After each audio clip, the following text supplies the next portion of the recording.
taking an unconventional look at stocks, property, bonds, economics, and more. This is the Total Money Management Podcast with Steve Moriarty, Tom Hill, and Jacob Senior. Welcome to Total Money Management. I'm back again with Thomas Hill and Steve Moriarty. Today we're going to be covering some key points, but I might just kick off with this little quote, which is the only function of economic forecasting is to make astrology look respectable. Steve made it funny. Well, it wasn't Steve. It was John Kenneth Galbraith. Oh, God, you're stupid sometimes. Tom is saying I made it because I put it on the front page. No, don't take everyone's... Right. Now, go through the key points and you'll. Well, look, we're going to be talking, the big issue is the big issue. So Alan Kohler's said some things. Disposable dollars declining. Alliteration there, folks, for those who are into techniques. Government's head squat. Let me finish. Yeah, I think it's alliteration. Low growth, trashing the economy, and we're going to talk about monthly returns as well. This will be released. I don't know, actually. Property versus stocks, I think, might be released before this. So if you listen to that, let us know, give us some feedback on it. And if we've decided to hold it back, then we'll have a property versus stocks one coming out soon. Then go and listen to it and then give us some feedback. But look, Alan Kohler's is about as seasoned as it comes. Yes. And there's an article that we'll probably post in the show notes, which is definitely worth your time to just have a read through. And we think it's accurately identifying many issues within the Australian economy regarding the future. So, and it's talking about prosperity and where's it going to go and all the things that everyone's wondering at the moment about Australia's next decade or next few years. So. Yeah. Well, I just like the fact that he kind of called out a lot of the data points that we're using to measure productivity and going, hang on a second, why is no one talking about per capita household disposable income adjusted for inflation? Yeah. Because that's at all-time lows. Because it's awful. That's why we don't want to talk about it. It's actually a great article. Go check it out. We've got a link in the week that was September 2 to 6. So jump on the website. If you haven't already subscribe. Links there. It's a good read. Yes. Picture time. Next. Monday. So, well, look, we've talked about this in multiple previous podcasts. And it's impossible for debt to outgrow GDP forever, and I think it's timely, right? It feels like a market top at the minute. Little bit, We could be wrong, and we're happy to be wrong as well. But what we're just flagging is the investment figures came out yesterday, which was September the 5th, and they were still quite strong for investors, owner operators, and first home buyers. So that will continue to buoy property markets, because there's lending going on. The big signal is when the lending starts to fall. Yeah. Well, right? Australia's fall in disposable income is the worst in the world. Yes. Well done, Australia. Punching above our weight there. In this case, below our weight. Yeah. So you've got to look at the facts independently and make decisions based on the facts, not based on what you want the facts to be. Yeah. I think, this has been a while. This has been a problem for Australia for a while. Our wages have been low. I should extend that. Like the rest of the world, the division, when you make something, if you make a fridge, there is profit that goes to the owner and some goes to wages. And what's happened over the last 30 to 40 years is the owners have made more money and the wages are less. And a big part of that is because China came onto the market and flooded the global market, with heaps of people to make stuff cheaply, right? So that's been why advanced economies have struggled to raise wages, because the fridge owner says, well, I'll just go and build it in Shenzhen and send it back to Australia. And that's been working, right? But our argument is that's now turning over and not working, because, as we discussed it last week, the Americans are saying, hang on, we're going to build our own semiconductors. Well, it's also a productivity issue, right? Absolutely. And so, but the crux of the issue, Tom, is the distribution of the money, right? And what's been happening is most of it's been going to the business owners, not to the wages.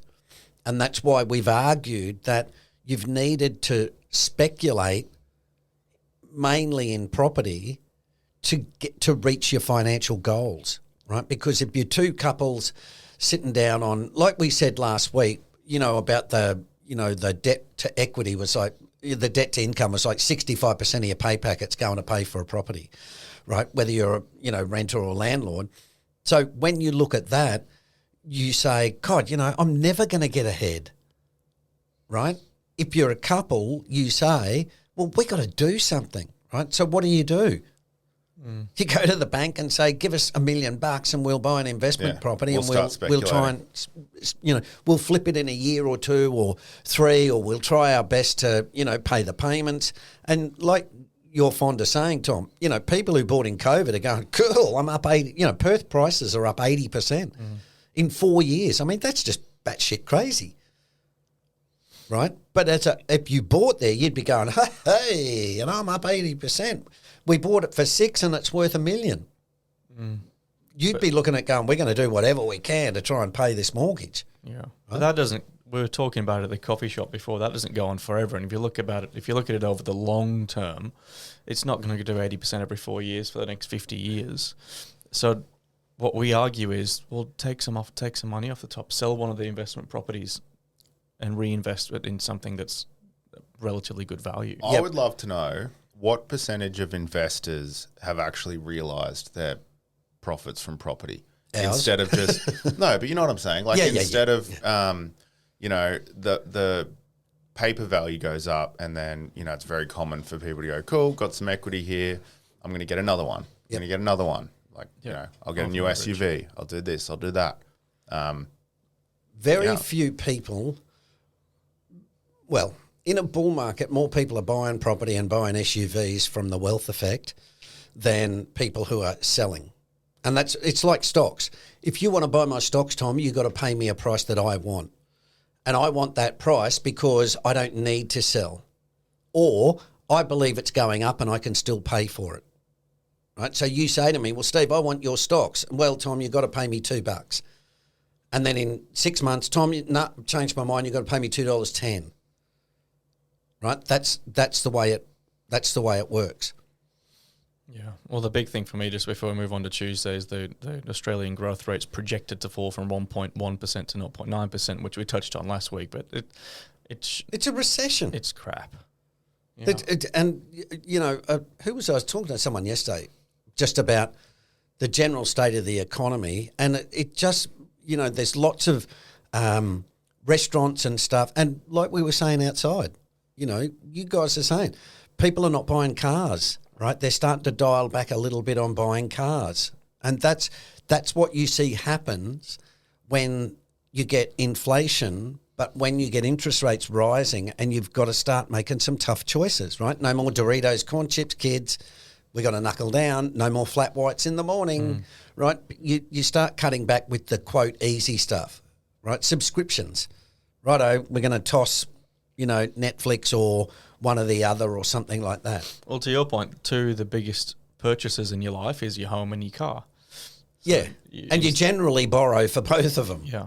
And if you go, no, I'm not going to buy the $100,000 car this time, I'll buy the $50,000 car, then who's going to buy the $100,000 cars unless they reduce the price? Yep. It's crazy. But Tuesday, let's talk about tax grabs. So most governments are desperate to find solutions to an expensive housing market, and we talk about it time and time again. But it's more important now than I think it has ever been. And Albo last week's announced an increase in rent assistance, which is great for the renters. Good for the landlords. Good for the landlords. Well, in my mind, it is. If you rent off me and I go, Jacob's just got an extra 30 from Albo every week, you know what I'm doing, don't you? Yeah, hey, Jacob, your lease is up, mate. Guess what? There's nowhere else you can live. Mate, your rent's gone from, 500 to 520. Well, isn't that what all the energy companies did with the rebate?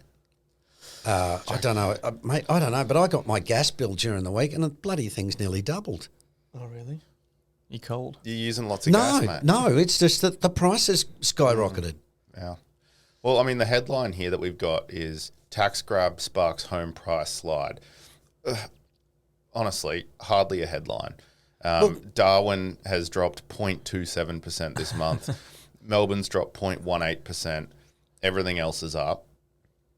Monthly change is pointless, though. Yeah, and then annual change, the only one that's negative, well, the only two that are negative is Hobart, negative 0.5%, and Melbourne, negative 1.46%. Well, everyone's moving out of you Vic to can barely Queensland. even measure that. Yeah. Like, But what does it tell you? It tells you that everybody's talking about monthly movements or weekly movements. on property. There's a daily It's index, I ridiculous, think. What do you get your house valued every week or month? Exactly. Who knows? Like, that's just You know nonsense. why, Tom? Because it'll be worth $10,000 more than it was last Friday. That's what people do. Right? That's what they do. They keep looking at the property going, hey, it's gone up, hey, it's gone up, hey, it's gone up. Let's buy an SUV. That's what they do. And that's what what I'm trying to point out here is governments, particularly in Victoria, are trying to find ways to hit landlords to try and cool the property prices. That's what I think they're trying to do, right? Because all the governments had said, we want affordable housing. Well, in my mind, that's code for cheaper prices.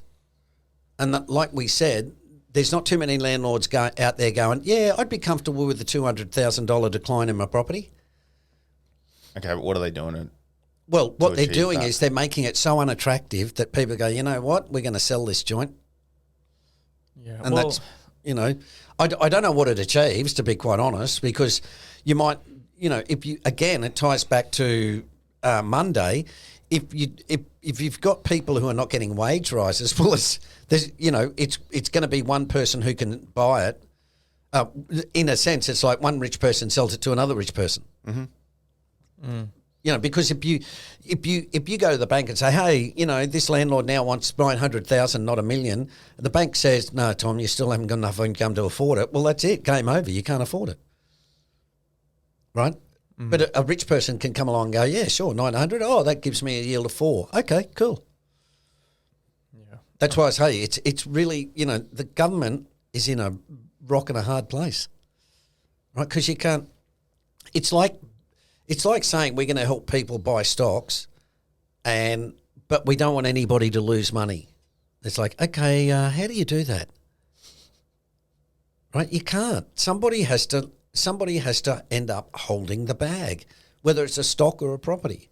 But what can they actually do to influence that?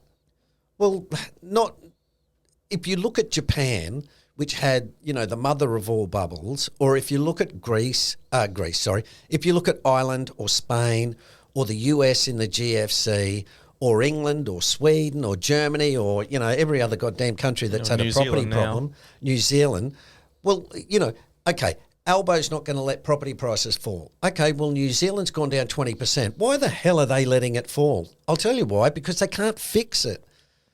You know, it's a pure matter of logic, as I said, that you can't say to every property owner, we're going to help you with your mortgage.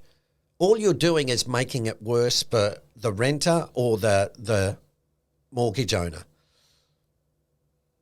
Yeah. Right? So that's why I say you need to be really cognizant when you make investments, because the idea is, or the idea of, the government will help us. It's like, look, dude, you know, that's why I say Albo's not going to be ringing people going, oh, Tom, just hang on to your property. I'll slip you an extra couple of $100 a week to make things better. The only thing they can do is basically say, we got to raise wages to help Tom pay the mortgage, but also at the same time say to Tom, now listen, mate, don't you go there and leverage up again, right? Because that's what people... Yeah, because otherwise it'll just start again. That's exactly right. Yeah. That's why you need rules to say, righto, we're going to cut rates, but there's not going to be any more of this, you know, speculation, crazy stuff. Well, the banks will never do that. The banks will loan whoever they want to loan to make money. Hello. They're a business. Now we're getting to the source of the problem.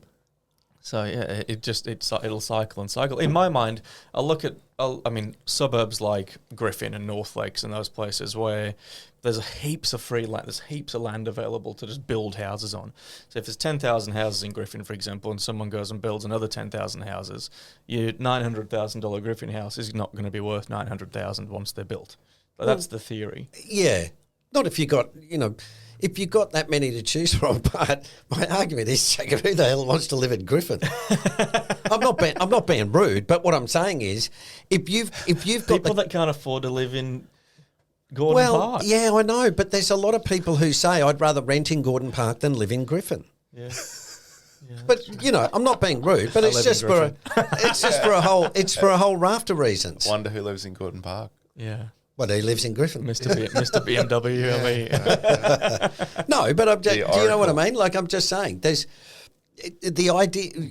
The idea is, we'll build all these houses, 40 minutes from the city, and people will buy them. And it's like, well, yeah, okay, but if there's big demand for Gordon Park, it's no good building in Griffin, yeah. right? Because people want to live in Gordon Park. Yeah. Right? This is the problem we've always had with immigration, where they come to the country, and we say, why don't you go and live in Bullamakanka? It's like, I want to live in Sydney, where all the people I know that's come from India or China or Malaysia, Oh, no, we want you to go and live in Bullamakanka. It's like, yeah, thanks, nah. Yeah. Right? Yeah, I get it. Anyway, yeah, right. Well, now I'm not going to chip in with anything to do with Griffin, am I? Well, It's not worth it, mate. It's not worth it. Wednesday, what's going on? you're just polluting. Australia's economy is not performing with growth, expected to be at 0.9%. So more private debt's not going to help for some reason. Righto. Thursday, Hard to move on. imagine. Look at that. We're- Economy barely grows as consumers slash spending. Okay. Remember, Tom? I told you so. We haven't spoke about that, have we? One of those I told you so movements. Come to Papa. Oh, yuck. Social's going to love This that. is the best one. I love this one. Read that headline. Yeah, some may have to sell their homes. Jacob, you're just way behind on the... Mate, I'm going to have to take the photo thing off you if you're not going to Please keep do. up. Honestly. I The can't- RBA governor Well, gives economic warning. Here it is. Say it again, Tom. Some What are you may- talking about? Some might have That's to sell not the their homes, headline. mate. Right, read the bloody headline. There we go. Got it. There you go, read it. I've read it 3 times. Oh, Everyone's heard he's it got the except for shits you. now. Everyone's Right, heard it except some for may you. have to sell their homes. RBA governor gives economic warning. Mrs. Michelle Bullock. She looks lovely. Look Geez, at I'll bet you she'd be popular. how much is she on? $1 million. So Tells it how it is, mate. I reckon you would say the same thing. Jacob Senior would absolutely sit up there and go, you know what? You're just going to have to sell your home. It is what it is. Get on with it. Just sell your house, Rip mate. the Band-Aid off. Get on with it. Take a loss. What are you You're going to do weak. about it? Go and get a better job. We're going to dwell on it or we're going to But, do something this about is it? the RBA governor. This is someone that has a lot of respect and responsibility for the people, apparently, going, actually, no, just sell your house, mate. Stay afloat. To stay afloat. Yeah. Not like, just to, maybe... Take a win. No. Stay afloat. Go and rent somewhere. Listen, you're just Go going to rent in sink. Griffin. But I mean, as I said, that's extraordinary for me. That someone comes out and says, you remember 4 years ago when the previous bloke here said, nah, interest rates are going to stay low until 2024, right? Then everyone, pile in, it'll all be good. They give him the flick, right? She comes in, she doesn't do anything. She's done zero since Phil Lowe left, right? She's done nothing. And then she comes in and tone deaf says, oh, listen, by the way, Tom, you really should think about, selling that property because if you don't, you'll sink. And you know what? I'll buy it because I've got a lot of cash. Right? I mean, I honestly, I just think that's astounding. As I said last week, if Albo or Jim Chalmers came out and said, listen, mate, you just need to sell that property. Could you imagine the outrage? Yeah. Jeez, I'm glad it's her and not me. She'd want $1 million a year to say that. You've said your fair share on this podcast, mate. Anyway. Well, yeah. I just say I've got a forceful opinion. Oh, what's this? Monthly return stats for the S&P 500. It's done all right. It's up. It's done pretty well. Yeah. I think it's up about 18% this year. But what I'm pointing out there is just that September's a bit of a wobbly month, September and October. Again, doesn't mean you rush and sell all your portfolio, but it's just giving you the information to say, oh, okay, yep, I realise September. The boys at TMM said September's going to be a bit of a rocky month. It is. Okay. In actual fact, I might buy a little bit more, right? Yeah. Yeah, well, statistically, 45% of the time, September is a positive month. Yep. So Yeah, I mean, for me, he's still looking at the Cape and going, there's probably better places to invest. Yes. But as you would do too, you would look at, as we said, the Santa Rally starts in about June. Yeah. But if you look at November, December, January, right, Typically good. 68, 72 and 58% positive, that's when you say, oh, well, listen, I'll get in October. And the probability, I'm not guaranteeing it, but the probability that you'll have a good run to the end of the year is a lot higher. And that's what indeed happened in 23. Yeah. Right? It really booted off in October and then went gangbusters November, December. I mean, if you're a poker player here and you're like 58% positive in Jan, 53 is 65, like it's all of it is over 50% apart from September. Yep. So for me, you look at that and go, well, I'm like, it's likely going to go up anyway. So, but that's why I go, okay, well, it's really, really expensive right now. Yes. If you take that into account alongside the probability, in That's my the mind, trick. it dilutes it a bit. That's the trick. You've got to be able to take the next step down, or second level thinking, as Howard Marks calls it, and say, okay, 72% in December, it's an up month, right? Yeah. Great odds. Let's look at it when the Cape's between 25 and 35. Oh, okay, now it's only 32%. Oh, okay, so where's the Cape? 35. Oh, okay, well, I need to be a little bit more careful. Exactly. Right, and that's the point about stepping down into the stats to say, okay, what has it done every December where the Cape's been 35? Now, there's only like 2 data points or something, but again, it's generally worth saying, even if you said, okay, well, let me make it the Cape above 25. What's December? You look at it and go, oh, okay, now it's not as appealing. Average is about 18, so you can kind of you map it out from there. Yes. Yeah. So again, it's just saying, you can't make blanket statements. Oh, stocks only ever go up. Oh, okay. Over what time period where, that sort of stuff.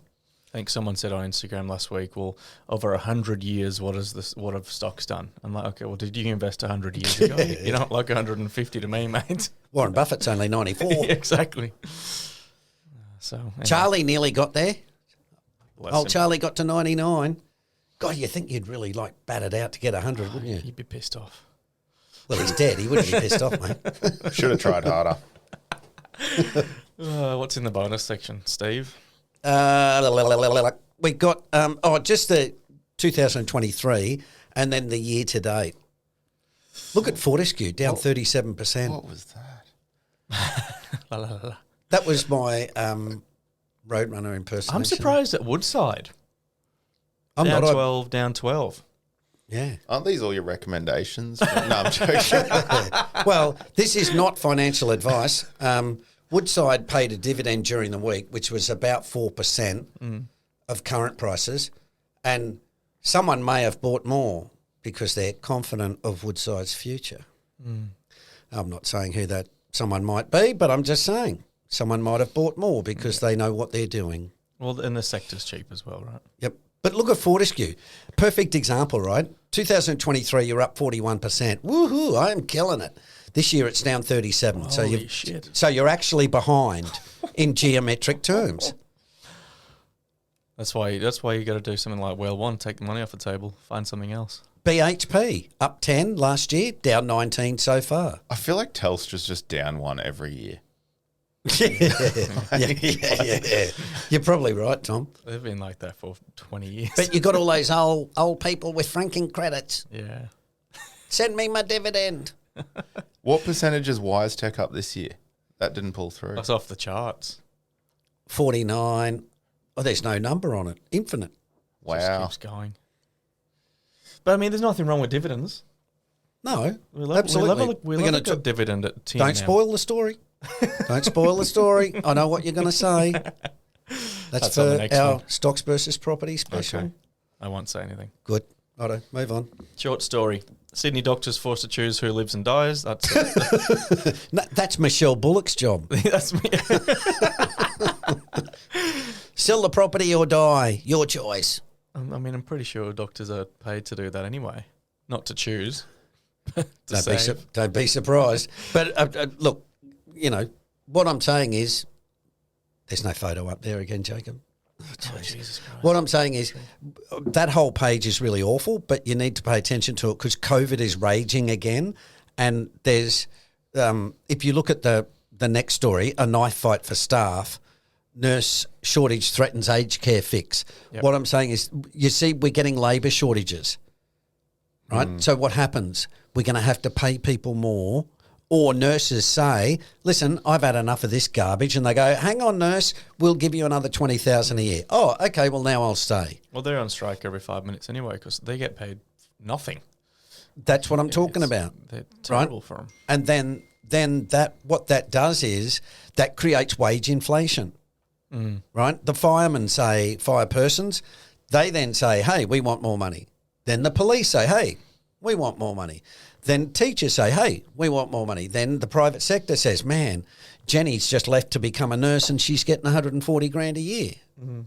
Well, the private sector say we're going to have to not make 100% profits this year. We might make 80.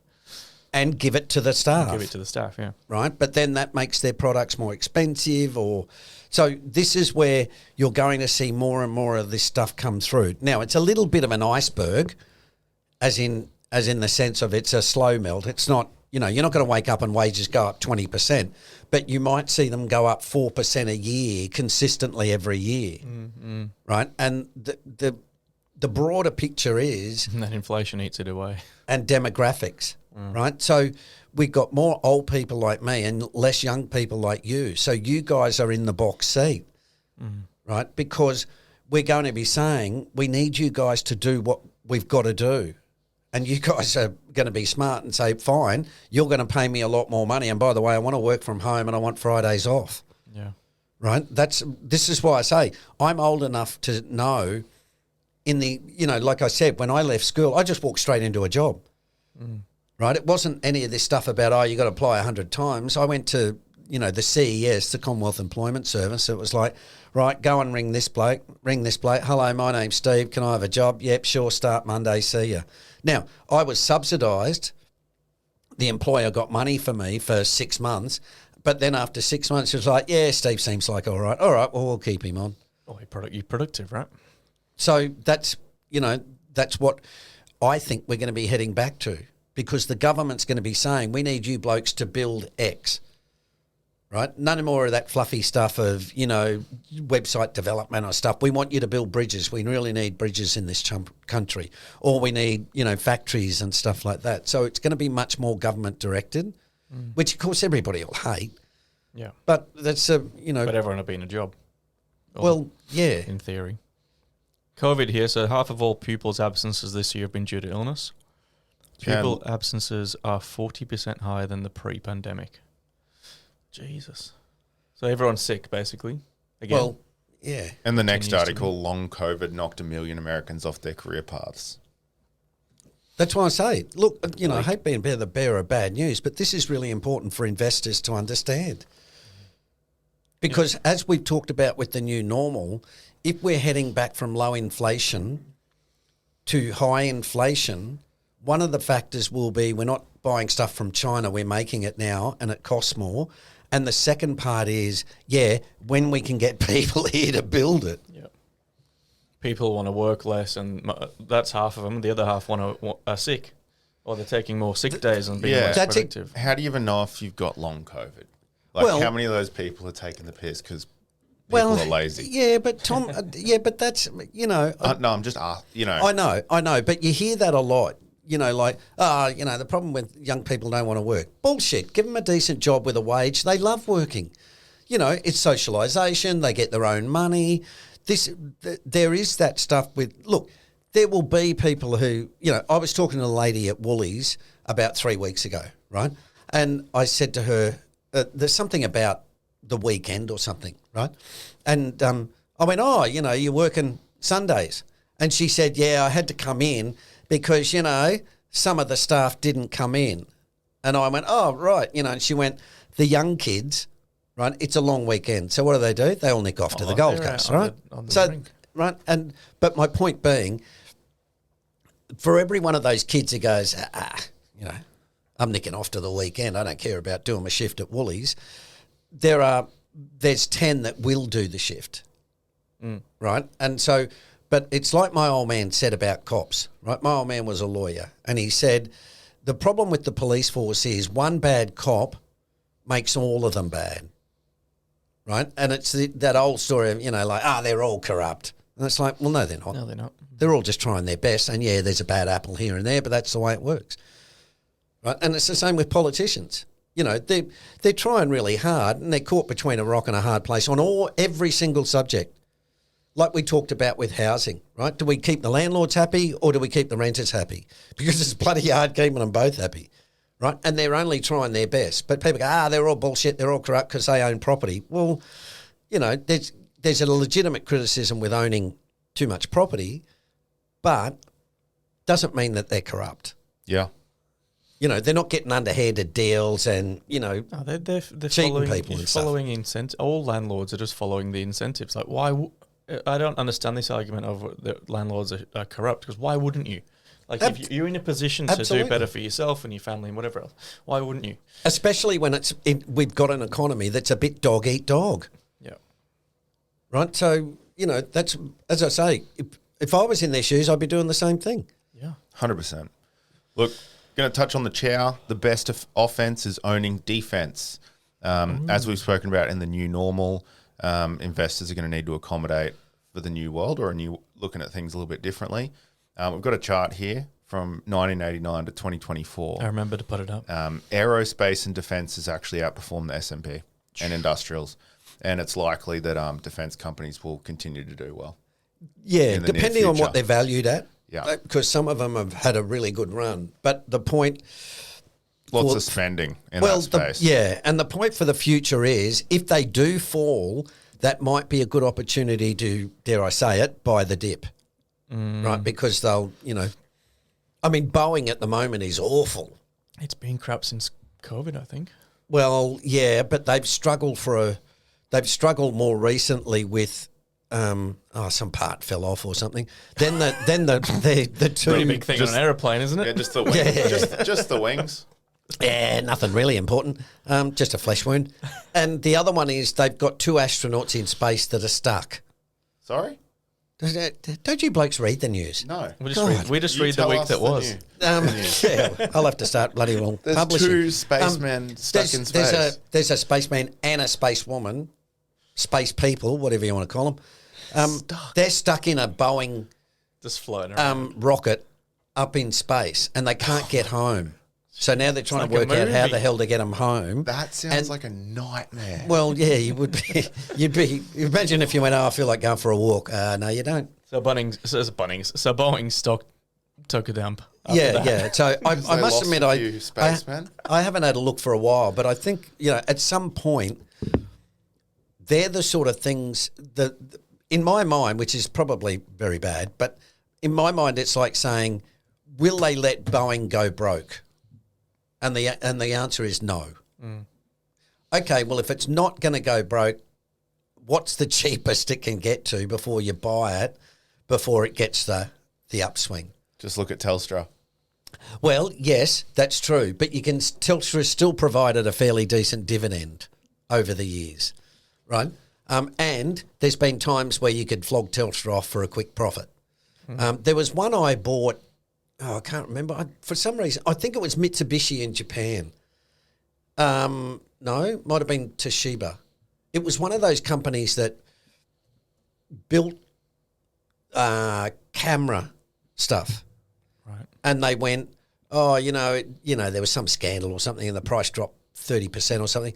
And because of my experience in Japan, I knew that they built the latest cutting edge camera technology.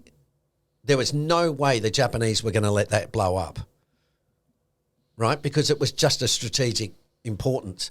So I bought it and I did really well. That's the only question, right? The question was, would the government go, oh, well, we just sold our latest camera, absolute cutting edge technology to the Chinese?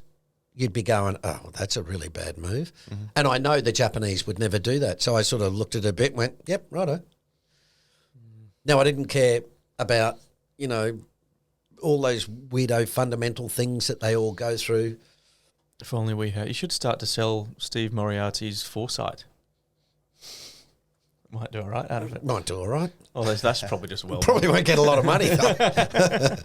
Anyway, Right, we let's must wrap be... it up. Is that it, folks? That's us. That's it. The wrap? Thanks, everyone. We'll see you next week. Actually, depending on where the Where are we stocks slotting in versus the property thing, masterclass? we really are keen for a bit of feedback on it because we want to do more of the specials. So after you've listened to it, let us know. It'll be extremely illuminating. Thank you.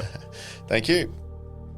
Stay up to date on our socials. Just search for Total Money Management on Instagram and TikTok. For your free investor personality assessment, go to totalmoneymanagement.com.au. And as always, remember, we don't provide financial advice.